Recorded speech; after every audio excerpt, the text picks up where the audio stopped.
Donc, bonjour à tous, je suis Marie-Élise Costanzo, chef de service du DER Réseau 10, qui est spécialisée dans les troubles des apprentissages et les troubles de l'attention chez les enfants et les adolescents.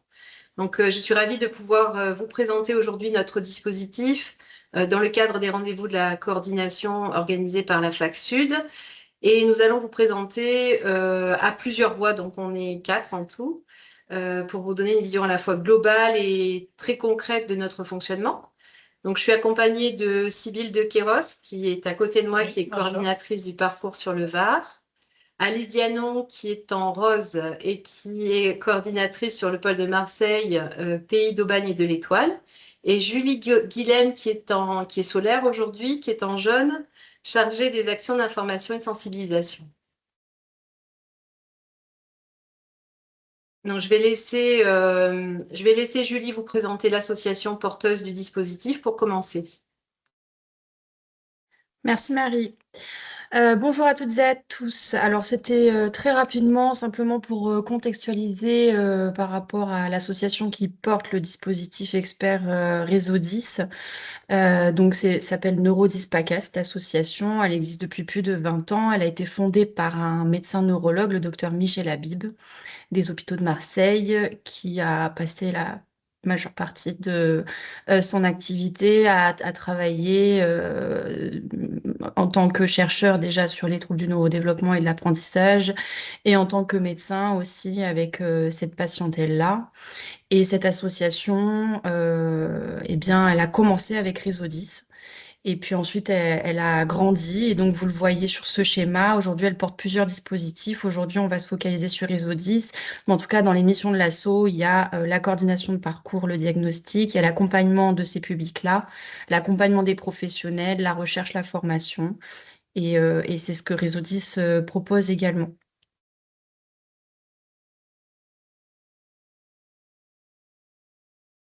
Alors, simplement pour qu'on ait le même niveau d'information, parce que tout le monde n'est peut-être pas au fait de ce que sont les TND. Marie, tu peux passer la slide suivante, s'il te plaît. Je voulais simplement vous donner une petite définition rapide, en fait, des TND. Donc, les troubles du neurodéveloppement, on va beaucoup dire TND. Donc, comme ça, vous savez ce que veut dire cet acronyme. Ils sont définis dans le DSM-5, donc c'est la classification des troubles et maladies psy, comme des troubles spécifiques qui apparaissent tôt dans l'enfance et qui ont un retentissement sur le bien-être mental et cognitif. Donc, dans le DSM-5, on donne 4 critères pour définir les troubles du neurodéveloppement. Il faut qu'il y ait un déficit dans l'un des domaines du développement, donc le langage, la motricité, les habiletés sociales. Il faut qu'il y ait des répercussions de ce trouble qui soient marquées et quantifiables avec un niveau inférieur à celui de la classe d'âge. Donc, c'est pour ça qu'on va avoir besoin de faire des bilans étalonnés pour pouvoir venir objectiver les difficultés que rencontre l'enfant, l'ado ou le jeune, que ces symptômes débutent dans la période précoce du développement, c'est neurodéveloppemental, donc on ne devient pas 10, on ne devient pas TDAH, c'est là depuis le début, et ces difficultés ne sont pas imputables à un autre trouble, donc un trouble sensoriel, un déficit moteur ou cérébral, donc ça veut dire que on ne peut pas l'expliquer mieux par autre chose, et donc c'est là que se pose la question d'un trouble du neurodéveloppement. Voilà. Et bien sûr, la symptomatologie, elle varie en fonction de l'âge et du sexe. On en parle moins, mais également entre les garçons et les filles, on ne le repère pas tout à fait de la même manière, ça s'exprime pas tout à fait de la même manière. Euh, mais effectivement, les TND sont présents d'un point de vue neurobiologique depuis la période natale, prénatale, périnatale. Les pathologies sont perceptibles à partir du moment où on va rechercher chez l'enfant s'il développe ou pas la compétence attendue. Donc effectivement, tout ce qui va être trouble de l'acquisition des apprentissages scolaires, lecture, écriture, calcul, forcément, ça va pas se voir dans la toute petite enfance, mais pour autant, les connexions neuronales, elles sont déjà en train de se former d'une certaine manière. Et ensuite, on va les voir à partir du moment où on va commencer l'apprentissage en CP en général. Slide suivante, Marie, s'il te plaît. Voilà, donc simplement pour vous donner un ordre d'idée de la proportion d'enfants qui sont concernés par ces troubles, on estime à peu près que 10% de la population des enfants d'une classe d'âge présente un trouble du neurodéveloppement. Et dans ces troubles du neurodéveloppement, vous avez plusieurs types de troubles. Donc là, vous voyez entouré en vert, c'est les troubles d'apprentissage, donc dyslexie, dysorthographie, dyscalculie. Aujourd'hui, on n'emploie plus ces termes-là, mais en général, c'est ce qui parle le mieux pour aller vite. Les troubles de déficit de l'attention et sans hyperactivité, le TDAH, les troubles des communications et les troubles des développementaux des coordinations. Donc motricité fine, motricité globale. Donc on pourrait parler soit de dyspraxie, il y en a qui parlent aussi de dysgraphie, hein, le geste manuscrit. Donc ces troubles-là, c'est ces troubles sur lesquels Réseau 10 se focalise. À côté de ça, vous avez les TSA, les troubles du développement intellectuel. On ne peut pas avoir un trouble des apprentissages si on a un trouble du développement intellectuel, puisqu'on impute les difficultés à un retard en fait intellectuel. Voilà, et Réseau 10 se focalise pas sur le TSA, c'est pas son expertise principale. En revanche, il y a des recours et il y a des choses qu'on peut mettre en place si effectivement la question venait à se poser pour la patientèle qui est reçue via le réseau de santé, voilà, via le DER, pardon, petit peu réseau de santé. Donc, Marie, Donc, je te laisse la parole. Oui, merci. Je vais maintenant vous présenter le cadre de référence dans lequel s'inscrit notre action. Donc, on va parler des recommandations de la HAS qui, c'est en 2017 que sont sorties les recommandations de la HAS qui concernent le parcours de santé des enfants avec troubles des apprentissages. Et ces recommandations ont été complétées en septembre 2024 pour le TDAH. Ces recommandations constituent le socle commun entre tous les acteurs et permettent d'éviter des prises en charge hétérogènes ou des ruptures de parcours. Donc, pour entrer un peu plus dans le détail, le parcours de prise en charge, donc de santé de ces enfants, est présenté, structuré comme une pyramide inversée ou un entonnoir, comme vous le voyez. Plus on descend, en fait, plus les situations sont complexes et moins elles concernent des enfants. Un nombre d'enfants plus réduit. Donc là, à ce niveau-là, on a très peu d'enfants qui sont concernés, en tout cas beaucoup moins. Excusez-moi, est-ce que vous Oui, pouvez agrandir juste le document, si c'est possible, un tout oui. petit peu? Merci. Alors, je peux le faire que comme ça va être partiel, mais je vais D'accord. jongler après. Merci. Donc, tout en haut, là, à ce niveau-là, c'est le niveau préalable qui concerne le repérage stage. Tous les enfants peuvent rencontrer des difficultés ponctuelles qui trouvent une première réponse, un premier niveau de réponse dans les aménagements scolaires. Donc, d'ailleurs, à cette occasion, on peut voir de part et d'autre de la pyramide le rôle de la famille et de l'école qui sont des acteurs impliqués tout au long du parcours de l'enfant. Le niveau 1, qui apparaît ici en vert, concerne les situations simples et il est mobilisé lorsque les difficultés persistent malgré les mesures qui ont pu être prises au niveau au niveau préalable. Le médecin traitant, en lien avec un ou deux professionnels de santé, donc là on le voit apparaître ici sur le côté, dans le carré, le rectangle vert, va prendre en charge l'enfant. C'est principalement une prise en charge de proximité en ville. La situation est simple et le diagnostic est clair. Pour le niveau 2, en fait, ça concerne les situations plus complexes. Donc, c'est en jaune ici et ici, qui présentent des difficultés diagnostiques et pour lesquelles la réponse de niveau 1 est insuffisante.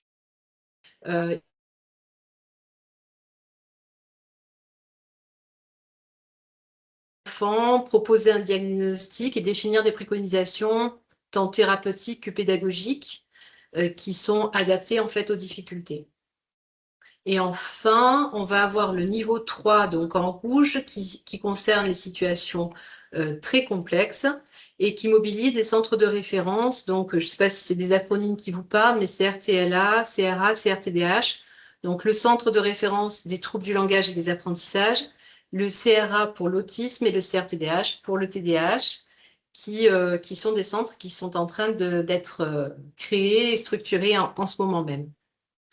On peut noter aussi le rôle de la MDPH ou MDA selon les départements, qui peut être sollicité en fonction des besoins, des difficultés de l'enfant et des répercussions de ces difficultés sur le quotidien de l'enfant. Voilà, donc ça, vous pouvez retrouver facilement hein, dans les recommandations de la HAS. C'est à cet endroit-là que vous pouvez retrouver, si vous avez besoin, on vous mettra le lien aussi pour retrouver le schéma. Donc, l'essentiel à retenir ici, c'est que ce champ mobilise de nombreux acteurs. Donc, c'est ce qu'on a essayé de vous représenter ici, avec les différents niveaux qu'on retrouve, un niveau préalable, niveau 1, niveau 2 et 3. Et on a essayé de resituer les acteurs en fonction de leur place dans le parcours, en fait. Donc, notre rôle à nous, DER, est d'apporter un éclairage spécialisé, de coordonner la diversité des acteurs pour que chaque enfant reçoive une réponse adaptée au bon niveau de recours. Ce positionnement nous paraît important parce qu'il nous place en complémentarité des autres dispositifs présents sur le territoire, et notamment les DAC, les CPTS et tous les autres dispositifs spécialisés. Réseau 10 ne se substitue pas donc aux acteurs de terrain, mais vient renforcer leur capacité d'analyse et de décision dans des situations complexes. Voilà, c'est dans cette logique de coopération que nous nous inscrivons. Et je vais maintenant laisser la parole à Julie qui va vous détailler ces notions enfin en tout cas notre vision de la complexité et de la vulnérabilité, qui sont des notions que vous connaissez bien. Merci Marie. Oui, c'était simplement une slide un peu de transition pour introduire la présentation du dispositif un peu plus en détail et faire le lien avec le parcours que vient de vous présenter Marie-Édith en termes de complémentarité d'acteurs. Les acteurs qui sont présentés dans le schéma que vient de vous présenter Marie-Édith, c'est les acteurs on peut appeler organiques finalement du parcours TND, parce que c'est des acteurs auxquels on va penser très naturellement. C'est des structures qui prennent déjà en charge ces patients-là, qui les accompagnent sur certaines problématiques. Et donc, ce sont ces structures, ces partenaires qui sont finalement les premiers auxquels on peut penser, auxquels les familles peuvent penser, les professionnels et nous-mêmes. Mais effectivement, Réseau 10 a la particularité, on le verra après, de s'adresser non seulement aux professionnels de santé, mais aussi d'être accessible directement pour les familles, les bénéficiaires, et à la volonté également et à la nécessité même d'aller vers certains publics qui n'ont pas toujours les moyens d'accéder aux soins par eux-mêmes spontanément. Donc, dans cette notion d'aller vers, c'était cette notion de vulnérabilité, en fait, hein, la vulnérabilité qui peut se déterminer par l'interaction de ces trois dimensions qui sont présentées là, l'exposition à des risques avec un environnement, etc., une susceptibilité, une réceptivité à ces risques, ça peut venir d'une prédisposition, de comorbidité, et un accès aux ressources qui va être assez limité, ça peut venir de la ruralité, ça peut venir d'une faible littératie en santé, ça peut être la barrière linguistique, on a aussi beaucoup de difficultés avec ça. Et au regard de ça, il y a la complexité. La complexité, cette notion-là, vous la connaissez tous, hein, qui vient donc de cette pluralité de facteurs qui vont être intriqués, une absence de solution simple ou immédiate, comme le disait Marie avec le schéma qu'elle vous a présenté juste avant, et donc une évolution qui est incertaine. Et en fait, cette vulnérabilité-là qui va entraîner de la complexité va renforcer la vulnérabilité, et les effets cumulés, l'errance médicale, peut créer donc effectivement de l'errance médicale, mais même des ruptures de parcours. Et l'idée, c'était ça en fait, c'était de dire vulnérabilité et complexité demandent pluridisciplinarité, ce qui demande coordination. Et dans cette demande-là, la recherche d'une ressource territoriale qui va avoir à la fois la compétence sur la coordination de parcours complexes et l'accompagnement des publics vulnérables, et l'expertise sur une thématique particulière pour nous qui sont les TND, ou plutôt les TCLA, le TDAH, avec du coup cette faculté d'aller vers les publics vulnérables en direct grâce aux coordinatrices qui présenteront leur activité juste après, plus en détail. Merci Julie. Donc, ce que vous voyez, ce qui vient de vous être présenté, illustre un point clé, c'est notre valeur ajoutée qui repose sur l'articulation avec les autres acteurs. Là-dessus, je pense que je ne vous apprendrai pas grand-chose. Vous connaissez la coordination et ses principes. Nous intervenons rarement seuls, mais dans un écosystème existant où notre rôle est de clarifier, fluidifier et sécuriser les parcours. Donc, je ne fais que répéter ce qu'on vient de vous dire. Donc, cette complémentarité permet d'éviter les ruptures de parcours, les réévaluations inutiles, l'errance médicale parfois ou les impasses diagnostiques. Nous allons maintenant vous présenter Réseau 10 et ses missions un peu plus en détail. Donc, Réseau 10 qui est intégralement financé par la RSPACA via le FIR. Nous disposons également de prestations dérogatoires pour financer certains bilans non remboursés et la participation des professionnels aux synthèses pluridisciplinaires que nous organisons. Réseau 10, aujourd'hui DER, est issu d'un réseau de santé créé en 2004. Cependant, le contexte a changé assez récemment, il y a quelques années, avec la stratégie nationale TND qui a permis de structurer des PCO, donc les plateformes de coordination et d'orientation TND, d'abord les 0-6 ans et ensuite sur la tranche d'âge des 7-12 ans. En fait, ces plateformes ont ouvert une prise en charge beaucoup plus large au financement de bilans et de remédiation non remboursés par l'assurance maladie, ce qui est venu un peu chevaucher l'offre de services historique, on va dire, de Réseau 10. Cela nous a donc conduit forcément lors du renouvellement de notre CEPOM là, qui vient de se faire, le CEPOM 2026-2028, ça nous a conduit à redéfinir nos missions pour éviter le chevauchement des offres et répondre aux parcours de plus en plus complexes que nous rencontrons tous. Je ne vais pas revenir sur la présentation de Julie, la dernière slide, mais c'est tout à fait l'idée. Donc aujourd'hui, avec ce renouvellement de CEPOM, nos missions s'articulent autour de trois axes principaux. L'appui aux situations complexes avec la coordination renforcée, la sécurisation des parcours en complémentarité et subsidiarité des dispositifs déjà existants. Deuxième axe, le repérage et l'orientation.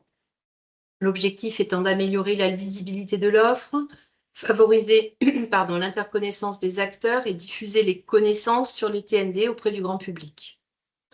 Et enfin, la montée en compétence des acteurs, que ce soit de la santé, l'éducation, voire d'autres acteurs vers lesquels historiquement on s'est peu tourné, grâce à des formations, la diffusion de bonnes pratiques. Donc, nous prévoyons aussi le déploiement du dispositif sur le reste de la région que nous ne couvrons pas actuellement, donc les Alpes de Haute-Provence et les Hautes-Alpes d'ici la fin du CEPOM. Et vous pouvez voir que sur la carte, ce qui correspond ici aux différents pôles, les points de couleur, vous pouvez voir que notre offre est organisée en pôles de proximité et chaque pôle est tenu par une coordinatrice. Donc, je vais maintenant laisser la parole aux coordinatrices qui vont vous présenter plus précisément leur rôle et illustrer concrètement tout cela à partir de situations de terrain. Alors, oui, Sybille, donc je vais prendre le relais. Donc, je suis coordinatrice sur le Var et je vais vous expliquer un peu pour qui Réseau 10 a été mis en place et à qui il s'adresse. Alors, tout d'abord, il y a deux portes d'entrée. Deux voies d'entrée pour solliciter Réseau 10. Ça peut être fait par les familles et donc les bénéficiaires et par les professionnels qui interviennent auprès de l'enfant. Donc, pour avoir accès à Réseau 10, il faut être un enfant, un adolescent ou un jeune majeur, être de la région PACA, donc sur tous les territoires et les départements de la région PACA, répondre aux critères de vulnérabilité qu'a évoqué et Julie et Marie, et donc d'avoir cette difficulté d'un parcours complexe. Et enfin, les TND, donc on rappelle ce que Julie a dit tout à l'heure, les troubles des apprentissages, troubles des coordinations et troubles de l'attention avec ou sans hyperactivité. Alors, les professionnels avec qui on est en contact et qui nous sollicitent pour des enfants. Donc, il y a les professionnels de santé donc, qui interviennent déjà dans le parcours de soins de l'enfant. Donc, ça peut être un médecin traitant ou un médecin déjà expert, neurologue, pédiatre, un paramédicaux, une orthophoniste, une psychomotricité ou une neuropsychologue. Donc, ils peuvent nous solliciter et nous demander des renseignements, nous parler d'une situation qui suit déjà.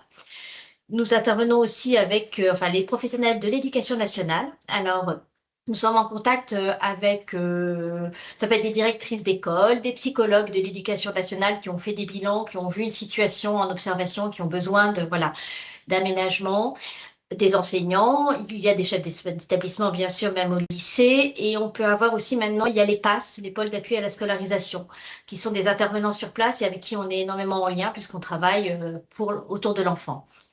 Et enfin, il y a toutes les structures et les dispositifs qui existent actuellement, donc les DAC, les DER, les DSR, les PCO dont on vient de parler, le PRE qui est le programme de réussite éducative qui est porté par les mairies mais qui travaille avec l'éducation nationale, les CMP et puis les travailleurs sociaux donc de l'ASE, les éducateurs qui suivent les familles, qui encadrent les familles.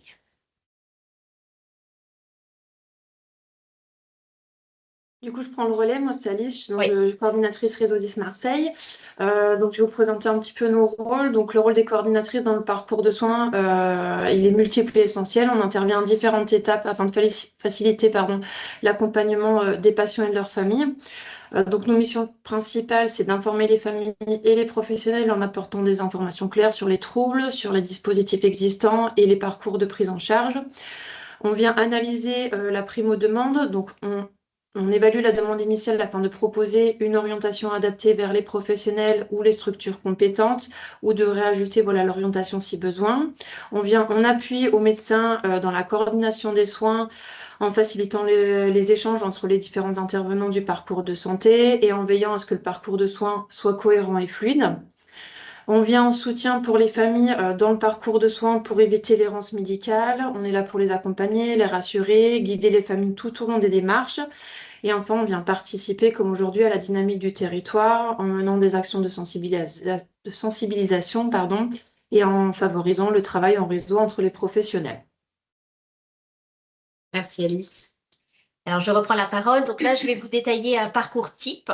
Alors, qui commence toujours par la primo-demande, donc la prise de contact par la famille ou le professionnel qui intervient auprès de l'enfant. La coordinatrice donc fait une analyse de la situation avec la famille, alors lors d'un entretien semi-guidé par téléphone, voilà, pour prendre le maximum d'éléments. Et en fonction des éléments retenus et les critères d'admissibilité de Réseau 10, on monte un dossier. Et l'instruction de ce dossier se fait et on s'adapte à la situation particulière. Vraiment, c'est du cas par cas des situations de chaque enfant. À ce moment-là, on adresse la famille pour une consultation médicale obligatoire avec un médecin expert conventionné avec Réseau 10. Donc, ce sont vraiment des consultations expertes qui permettent de préposer un diagnostic, de se faire une idée. Si le médecin a besoin de bilan complémentaire pour poser son diagnostic, il va nous demander de financer ces bilans qui seront donc financés par les prestations dérogatoires qui nous sont attribuées. Une fois que tous ces bilans sont réalisés, c'est le moment de la synthèse pluridisciplinaire. Et donc, cette synthèse, elle est organisée par la coordinatrice avec les professionnels qui ont fait les bilans, qui sont intervenus alors ou dans le cadre de Réseau 10 ou en libéral, et le médecin. Ensemble, ils retiennent un diagnostic et le médecin va faire sa restitution lors d'une nouvelle consultation experte avec la famille, en donnant donc la restitution du diagnostic et les préconisations qui ont été retenues, tant pédagogiques que thérapeutiques. Une fois que la famille repart avec ce diagnostic et ses préconisations, la coordinatrice continue le suivi. Donc, il n'y a pas de fin dans le suivi. Elle reste le long de la scolarité de l'enfant. Si la famille a besoin, elle revient vers nous. Si d'autres difficultés apparaissent, que le médecin revoit la famille, on réétudie, on remet à jour le dossier. L'enfant reste pendant toute sa scolarité. Voilà, c'est notre travail au quotidien, donc de l'orientation au suivi pendant la scolarité de l'enfant. Merci Sybille. Donc Alice et Sybille vont vous présenter maintenant des vignettes cliniques pour illustrer ce qu'on vient de vous amener. C'est Alice qui va commencer pour la première situation. Merci Marie. Ok. Du coup, dans cette première vignette clinique, on retrouve un adolescent de 13 ans avec des difficultés repérées très tôt à l'école et par la famille. Donc, dès la maternelle, notamment dans le langage, la compréhension et l'attention. Donc, on a un retard de langage avec des difficultés pour se faire comprendre à l'école et à la maison, des difficultés de concentration en classe, des difficultés dans la lecture et la compréhension et des difficultés pour les devoirs et la mémorisation. Donc là, on est au niveau au-dessus de la pyramide des recommandations avec un repérage très tôt, voilà, par la famille et par l'école. Si on peut passer à la deuxième slide, s'il te plaît, Marie. Voilà. Donc au départ, la situation pouvait s'apparenter à une situation simple avec une prise en charge de proximité, notamment en orthophonie pour un trouble spécifique du langage écrit, en psychomotricité pour un trouble de développement des coordinations et une dysgraphie. Cependant, au fil du temps, les difficultés se sont maintenues et se sont complexifiées avec l'apparition de troubles associés, donc notamment secondaires à une surcharge cognitive, des difficultés attentionnelles et des difficultés scolaires persistantes. Donc, malgré les prises en charge mises en place, l'évolution reste insuffisante, ce qui renforce le besoin de structurer davantage le parcours de soins. Donc là, ouais, merci Marie. On bascule vers une situation plus complexe, donc qui correspond au niveau 2 du parcours de soins. Cette situation nécessite l'intervention de plusieurs professionnels et surtout une coordination entre eux. Donc c'est là que Réseau 10 va intervenir pour permettre de coordonner les soins, d'apporter une expertise diagnostique, de compléter les bilans, de proposer des adaptations, notamment sur le plan scolaire. Donc, du coup, cette vignette clinique, elle illustre bien le passage d'une situation simple à un niveau plus complexe où la coordination devient essentielle pour améliorer la prise en charge de l'enfant.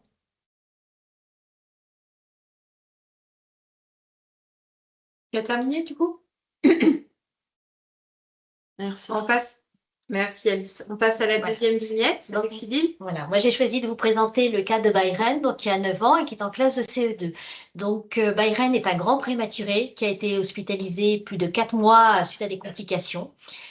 C'est un enfant qui est énormément materné par sa maman, dû à ses difficultés à la naissance. Il y a du bilinguisme, la maman parle difficilement français, comprend mais parle difficilement. C'est un enfant qui a été soumis aux écrans très très tôt, même avant l'entrée en maternelle. Donc dès tout petit, il était face aux écrans. Il y a un retard de langage qui a été noté et qui est toujours persistant à l'âge de 9 ans, et des difficultés de concentration en classe et des difficultés de lien avec ses camarades. Donc, c'est un repérage qui a été fait à la fois par l'école et par la famille. Donc, on est dans la première partie de le repérage. L'enfant a eu une prise en charge en ville, donc de niveau 1, par le CAMS, donc en maternelle jusqu'à ses 6 ans, donc en psychomotricité et en psychologie, une fois par semaine. Parallèlement, il a eu une prise en charge intensive pour son trouble spécifique du langage oral, donc à l'époque, c'était 3 fois par semaine. Et le langage écrit après, avec la prise de soins depuis 2021, donc ça fait 5 ans, 2 fois par semaine. Et il a eu 2 bilans WISC, donc des bilans neuropsychologiques, psychométriques. Donc le dernier en 2025, fait par la psychologue scolaire qui a été alertée par la maîtresse devant ses difficultés. Il a eu quand même une prise en charge multiple, mais cette prise en charge ne suffit pas et les problèmes de Byron sont toujours très présents. Donc, c'est une situation qui relève bien du niveau 2, puisque la famille a besoin de coordonner les soins. Il y a besoin d'un diagnostic, parce que jusqu'à présent, aucun diagnostic n'a été posé, et d'un accompagnement de manière soutenue de la famille. Alors, dans les démarches, parce que c'est pas toujours facile pour elle, dans l'acceptation du diagnostic, parce qu'ils sont plutôt dans le déni, et justement en lien avec l'école pour faire accepter à la famille l'orientation en Ulysse. Parce que justement, jusqu'à présent, la famille refusait. Donc, c'est bien une situation complexe par rapport à la situation et aussi par la vulnérabilité. Donc, Réseau 10 a toute sa place dans la coordination. Donc, l'émission que Réseau 10 a par rapport à cet enfant, c'est la consultation justement d'un médecin expert Réseau 10 qui a demandé des bilans complémentaires neuropsychologiques pour une suspicion de trouble de l'attention et une suspicion de trouble du spectre autistique. Alors, le trouble de spectre autistique ne relève pas des missions de Réseau 10, comme vous l'a dit Julie au départ. Donc, c'est là où on s'est mis en lien avec une articulation Réseau 10 PCO, puisque la PCO peut prendre en charge les bilans orientés sur le trouble du spectre autistique, TSA. Donc en fait, il y a eu une complémentarité sur ce parcours, encore actuellement, c'est-à-dire que nous gérons à deux ce parcours. Donc Réseau 10, donc moi, je fais la coordination avec la PCO, donc je l'envoie du dossier, le lien avec la coordinatrice qui suit le dossier. Nous sommes voilà, toutes les deux sur le dossier actuellement. Et Réseau 10 a réalisé le bilan neuropsychologique intentionnel, parce que là, ça relève vraiment de nos missions, avec les prestations dérogatoires. La PCO, parallèlement, a repris le dossier et a orienté la famille pour un bilan orienté TSA. Et ils ont la possibilité, eux aussi, de financer des séances pendant 1 an, renouvelables une fois, de remédiation neuropsychologique. Là, c'est ce qui a été demandé par le médecin. Donc, voilà, à l'issue de ces bilans, on va organiser la synthèse pluridisciplinaire, justement, avec tous ces intervenants. Il y aura une nouvelle consultation avec le médecin expert pour la pose des diagnostics et les préconisations, donc on avait dit thérapeutiques et pédagogiques, là, qui sont importantes pour cet enfant. Donc aujourd'hui, la famille n'a toujours pas fait le bilan TSA. Voilà, donc voilà, moi, du coup, j'ai repris un peu le dossier pour faire le lien avec la famille, justement, sur la nécessité de faire ce bilan pour accompagner au mieux Bayren. Voilà. Voilà, c'est des situations très actuelles et on espère que ça vous permettra de mieux comprendre le fonctionnement et l'articulation. Donc, on va passer pour terminer, quelques actualités qui concernent Réseau 10. Nous avons bénéficié du renforcement de l'équipe médicale avec 3 neuropédiatres, hein, donc vraiment des médecins spécialisés, experts dans le domaine, qui sont issus des centres de référence d'ailleurs que j'évoquais tout à l'heure, donc du niveau 3, CRTLA, CRA et CRTDH. Elles ont chacune, ce sont trois femmes, elles ont chacune 0,2 ETP. Et ça nous permet de faire évoluer justement nos missions et d'être en conformité avec ce qu'on s'est fixé sur la feuille de route. Donc notamment, on travaille au développement d'une offre graduée de montée en compétences pour les médecins, que ce soit des médecins de première ligne ou spécialisés. Ça peut aller de la sensibilisation, notamment via des webinaires, à la formation, avec un projet qui est en cours de développement de classes virtuelles, en passant par des revues de cas cliniques ou du tutorat directement qui est proposé par nos neuropédiatres. Nous avons aussi eu la joie d'accéder enfin au système d'information qu'on attendait depuis plusieurs années, donc Azurezo, que certains d'entre vous connaissent et pratiquent. Depuis février dernier, nous avons été formés et démarrés sur cet outil. Donc, ça va nécessiter encore un peu des réajustements, des adaptations, mais c'est plutôt probant. Nous travaillons également au renforcement de nos actions de sensibilisation et d'information avec une attention particulière auprès des publics vulnérables dans une démarche d'aller vers et en consolidant les partenariats territoriaux. Nous développons également des outils pratiques à destination des professionnels. Par exemple, on est en train de mettre au point un guide numérique qui est un outil d'appui à la consultation TND pour les médecins de première ligne. Et en fonction des difficultés que le médecin repère en consultation, il obtient des conseils sur l'orientation vers un spécialiste ou des signaux d'alerte. Voilà, l'objectif de tout ça, c'est d'améliorer la lisibilité de l'offre et soutenir les acteurs dans une démarche dans la prise en charge des situations complexes. Donc, on essaye de rester en cohérence avec notre objectif et notre objectif global. Donc, je vais laisser Julie compléter avec quelques infos complémentaires. Oui, je voulais juste vous partager sur notre journée scientifique qui arrive en juin. C'est des journées qu'on organise 1 année sur 2, qui se tiennent sur une journée à Marseille. Et qui sont l'occasion d'une réunion à la fois scientifique avec des intervenants qui viennent présenter leurs dernières actualités de recherche sur les troubles du neurodéveloppement, mais aussi c'est l'occasion en général de faire un point sur les actualités en termes d'accès aux soins. Cette année, on aura le professeur David Da Fonseca qui va venir nous présenter le tout nouveau centre de référence TDAH. Donc ça va être super intéressant et hyper important pour l'accès aux soins et améliorer le parcours parce qu'en plus le CRTDH va s'occuper aussi des adultes et ça c'est une belle avancée. Et on aura aussi, voilà, c'est l'occasion de faire le point sur les propositions au niveau scolaire. Là, on a une inspectrice qui vient parler des dispositifs à l'école et du lien entre le médico-social et l'école. Et donc là, c'est pour les TND, mais au final, ça reste intéressant de s'informer de manière générale sur ces choses-là. Je vous le mets dans le chat, je vous mets le lien vers notre article sur le site si vous voulez jeter un œil à la programmation et éventuellement vous inscrire. Voilà. Tu veux parler, Julie, des Euh, ressources sur notre site aussi, s'il te plaît?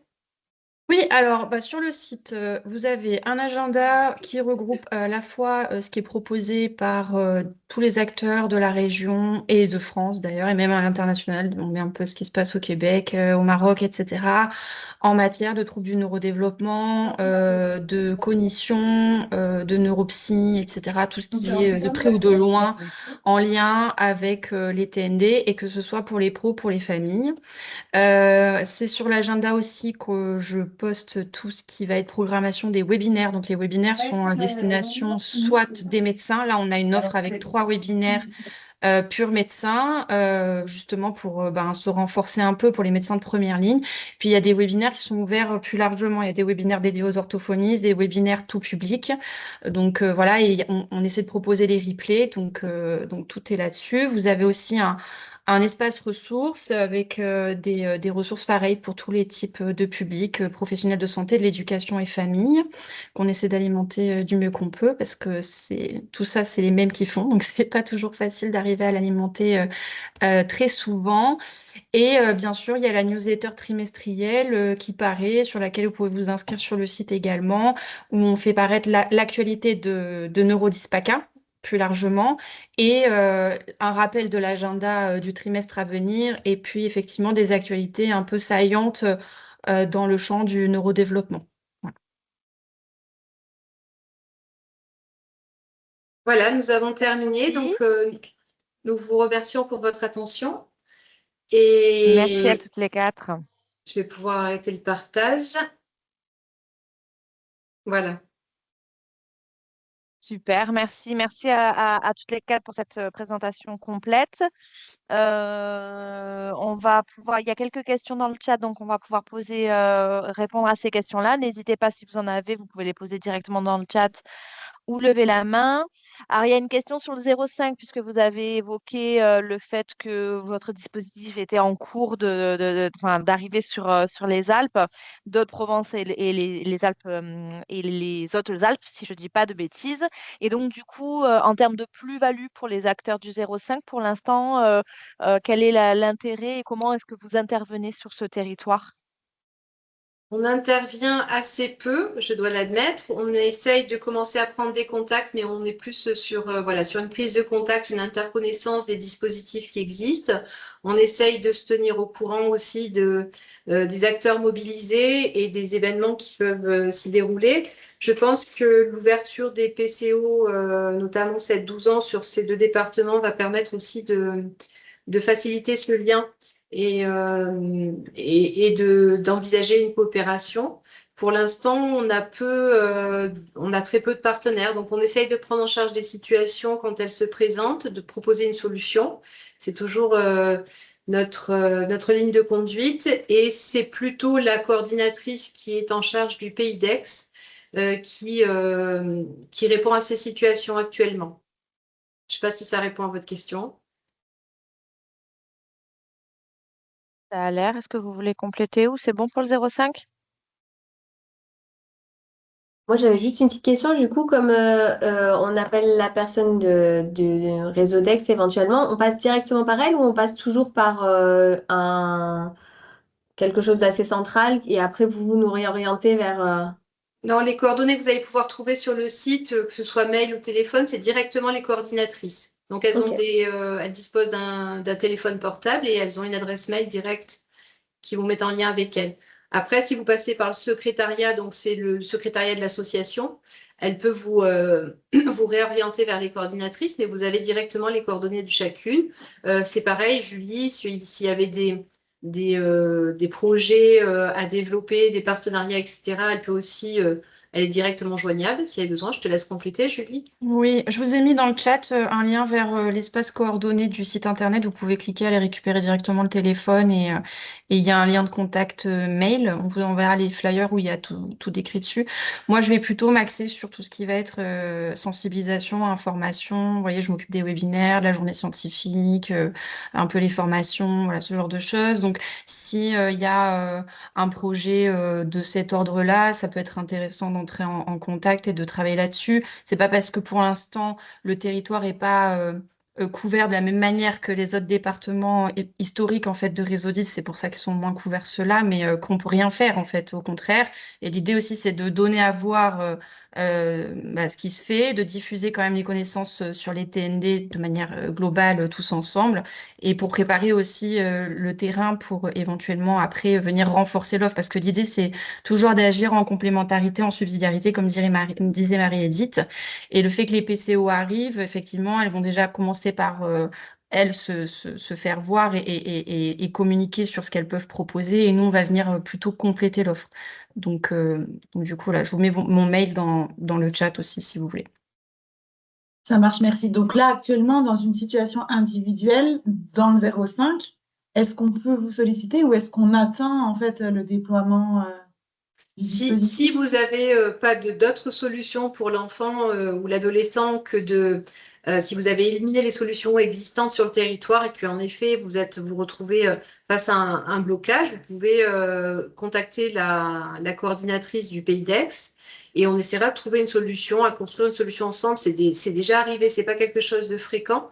Mais donc ça nous oblige, entre guillemets, à aller trouver des relais, des partenaires, etc. Mais on a déjà construit des partenariats pour des situations qui émanaient de ces deux départements. D'ailleurs, c'est une manière de développer un pôle, hein, c'est de partir du Oui. besoin et de greffer petit à petit des petites équipes comme ça. On l'avait fait, on avait notamment un psychologue partenaire sur Embrun, qui a ça fait depuis 2-3 ans maintenant que la situation s'était présentée. Et on avait pu lier ce lien-là, alors que le pôle en lui-même du 0,5 n'est pas déployé en l'état.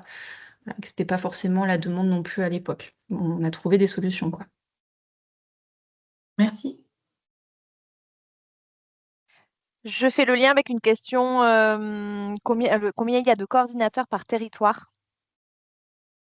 Il y en a peu.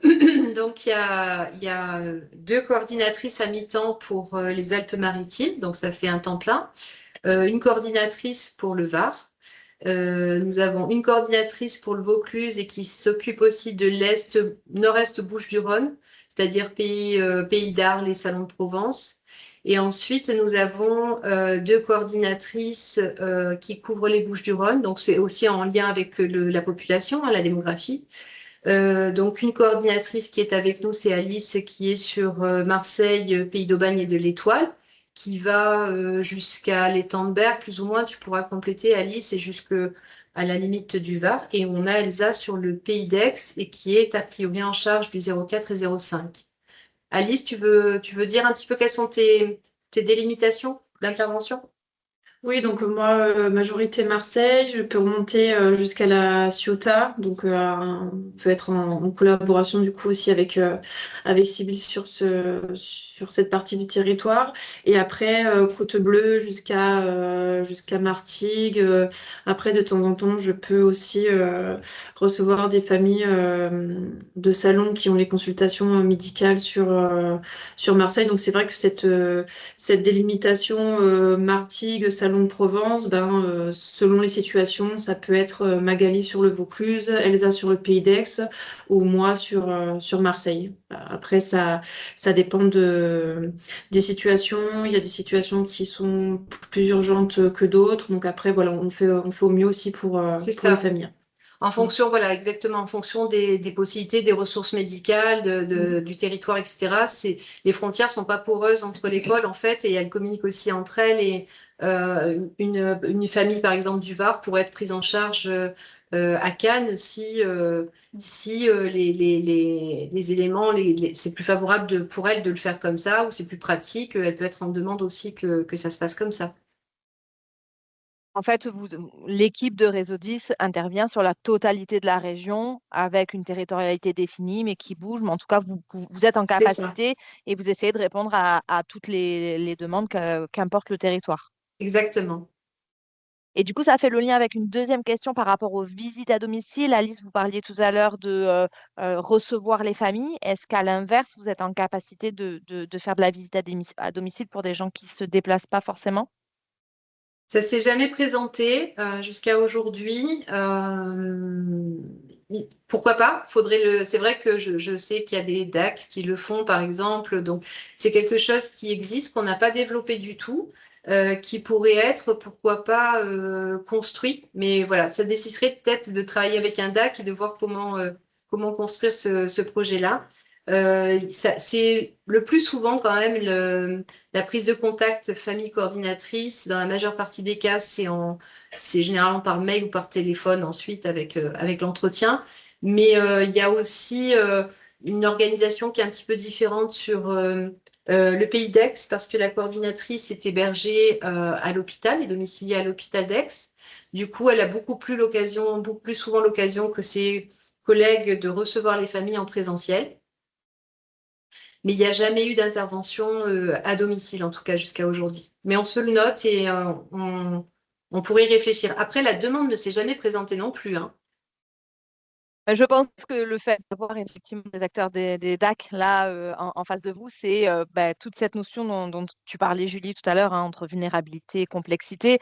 Là, le lien qui va être fait entre des DAC qui ne sont pas forcément sur le public dont vous parlez, ça va être le côté famille, ça va être la complexité de la situation dans sa globalité et du coup, qui va, à l'inverse, peut-être faire ressortir des questionnements, des doutes sur l'état des troubles d'un enfant dans ce contexte familial que le DAC va gérer. Et donc, du coup, c'est vrai que les DAC sont souvent soumis à des situations où on a des problèmes d'accessibilité, d'impossibilité pour les gens d'aller vers le soin avec cette vraie question du rupture de l'accès aux soins. Donc, je pense qu'elle vient de là, cette question-là. C'est que peut-être que pour les DAC, plus que pour d'autres professionnels qui sont d'habitude vos orienteurs, il y a cette notion d'accessibilité aux soins qui entre en considération.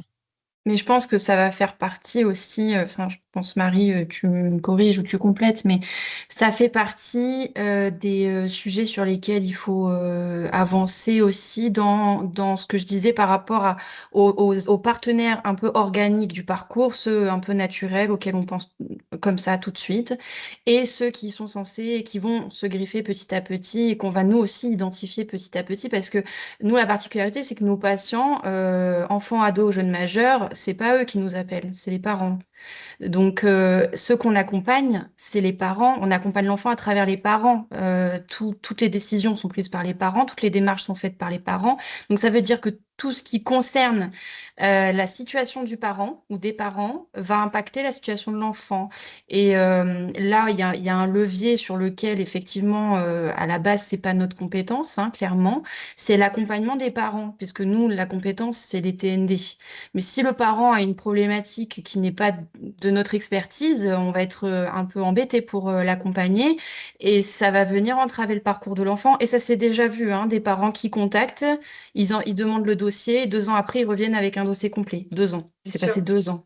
Parce qu'entre-temps, ils se sont fait hospitaliser, ils ont perdu le conjoint ou je sais pas qui.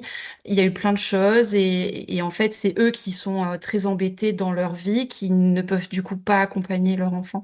Donc, c'est aussi ça qu'il faut aller travailler. Là, je vois, il y a une question aussi sur les substances et les addictions. Mais ça, c'est pareil, c'est des facteurs de vulnérabilité. Il y a des comorbidités qui sont plus ou moins identifiées par les acteurs organiques du parcours TND. Là, il y a un guide qui vient de sortir, les addictions chez les TND, et notamment, on le sait, pour le TDAH, c'est très prégnant. Donc, voilà, il y a pas mal, je pense, de partenariats qui vont se développer de manière plus opérationnelle parce qu'il faut penser la situation au-delà de l'enfant et que comme disait Marie, le CPOM de Réseau 10 a évolué aussi. Avant, nous attendait un peu plus sur Réseau 10, avant que les PCO arrivent, sur de la prise en charge de bilan, de diag, etc. Là où aujourd'hui, les PCO vont faire beaucoup de masse, puisqu'ils ont les moyens, hein, c'est super avec la Sécu de recevoir en masse des patients et de proposer ces soins très rapidement avec un panel de soins que Réseau 10 ne pouvait pas proposer, avec des soins ensuite. Nous, on avait beaucoup le diagnostic, les bilans. Eux, ils ont la possibilité de financer des prises en soins pendant 1 an renouvelable, 1 an, comme disait Sybille. Donc, c'est vrai que nous, on peut souffler sur certains aspects qui avant prenaient beaucoup de temps. Dire les coordinatrices, Marie vous a dit combien il y en a, elles sont pas à temps plein. Donc, il y a ça aussi. Et donc, quand on doit accompagner des gens, ça prend du temps parce qu'il faut rechercher qui, quoi, qu'est-ce, comprendre la situation, passer du temps avec les gens pour les comprendre, pour que eux aussi comprennent. Sybille le disait très bien, elle est sur une situation où elle fait beaucoup de pédagogie. Parce qu'il faut aussi acculturer les parents, déconstruire des représentations sur la MDPH, le handicap. Combien de fois on a fait de la pédagogie sur la notion de handicap? Qu'est-ce que c'est le handicap? Que ça vient pas définir une personne et donc ça définit pas leur enfant. Voilà.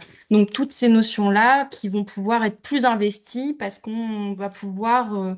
on a les PCO qui soulagent d'autres choses aussi, je pense.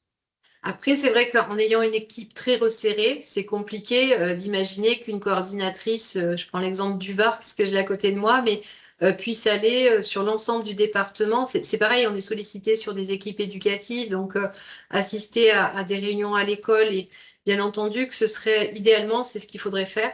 Mais ça paraît compliqué par rapport au nombre de coordinatrices qu'on a.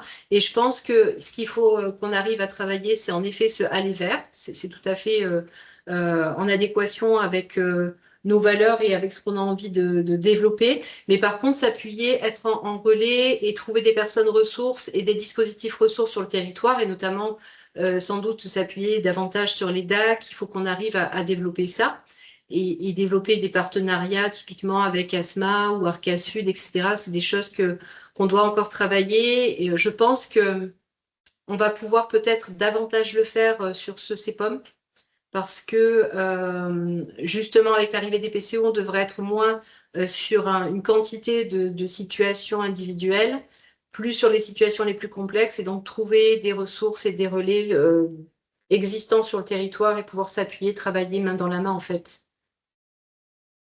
Et je pense qu'effectivement, sur cette question de visite à domicile, ça peut être aussi en tout cas, l'optimisation de l'aller vers par du contact en amont avec peut-être des points de vigilance identifiés par vos coordinatrices et donc, du coup, sur des coordinatrices de DAC qui pourraient aller, elles, en proximité à des moments, mais avoir le point de vigilance de dire, bon, voilà, si vous rencontrez la famille, peut-être, Oui.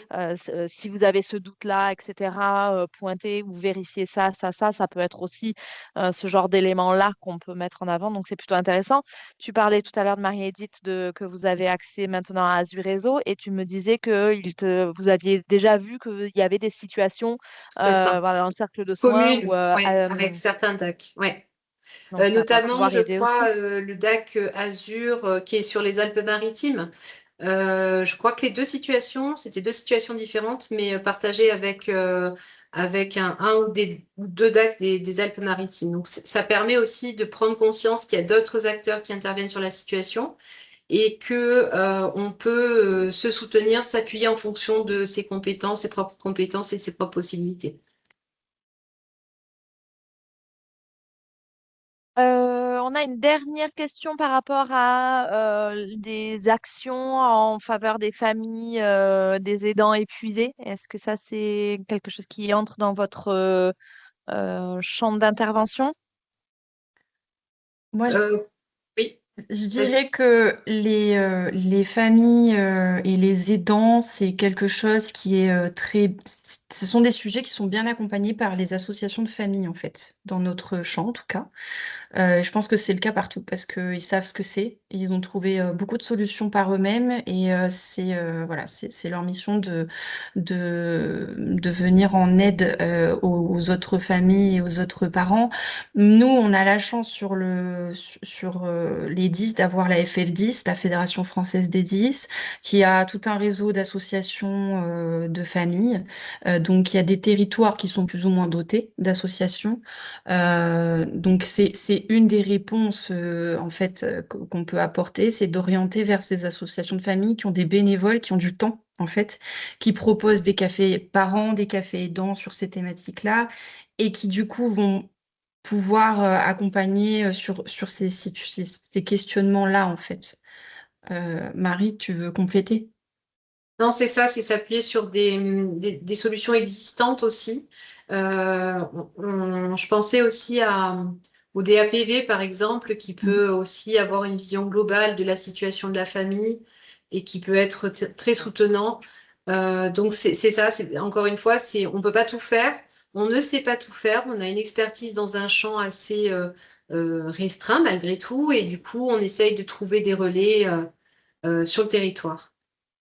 Mais En là, tout on a cas, quand vous même appelez un projet pour faire de de... l'orientation, ça c'est possible. Enfin, en tout cas, c'est Bien complètement sûr, envisageable Oui. pour les. ou pour construire ensemble la solution aussi, Mm. voir ce qui est possible. En effet, oui, oui, tout à fait.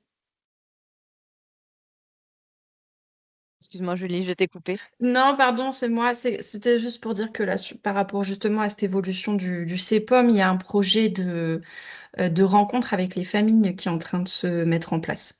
Oui, Voilà. Donc, dans le cadre de l'Aller Vert, si tu veux, d'être au plus proche des familles, etc., il y a ce projet qui est en train d'être construit par notre neuropsychologue chargé de sensibilisation et qui est en train de réfléchir à comment justement recevoir un groupe comme ça, avec soit une thématique, soit voilà, et permettre la rencontre déjà, le partage et venir leur apporter de l'info, du soutien, des choses comme ça.